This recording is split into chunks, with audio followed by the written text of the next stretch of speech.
Le Bureau national des statistiques de Chine a publié jeudi les données du 5e recensement économique national.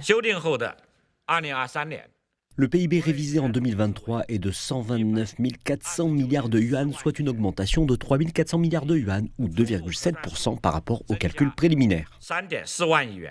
C'est la première fois que le recensement inclut des données sur les industries émergentes, telles que l'économie numérique.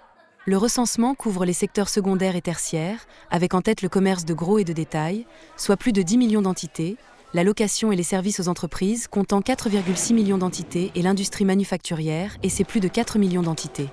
La sylviculture, l'agriculture et la pêche de l'industrie primaire sont exclus.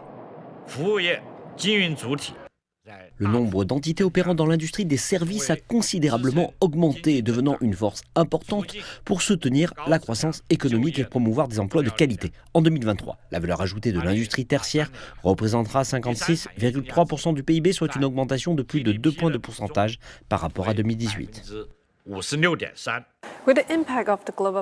Avec l'impact de la pandémie mondiale et aux incertitudes qui règnent dans le monde, le commissaire Kang a déclaré que le recensement permettait d'évaluer la situation réelle de l'économie chinoise. Les données collectées montrent que le pays a fait preuve de résilience grâce à une croissance innovante. La stratégie chinoise de construction d'une puissance manufacturière est mise en œuvre et l'industrie manufacturière a maintenu un développement rapide. À la fin de 2023, le nombre d'entités juridiques dans l'industrie manufacturière à l'échelle nationale a atteint 4 048 millions, soit une augmentation de 23,8% par rapport à la fin de 2018. Conformément à la réglementation nationale, le recensement a lieu tous les 5 ans. La dynamique d'innovation dans l'économie a déplacé l'emploi dans la population active. Nous devons également constater que les conflits existants dans l'emploi structurel sont encore relativement importants. Certains groupes éprouvent encore des difficultés à trouver un emploi.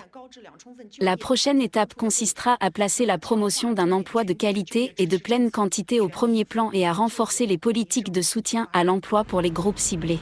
Les autorités indiquent qu'en dépit des défis, l'économie chinoise a résisté à de nombreux défis internes et externes et a maintenu une tendance de développement stable et progressive.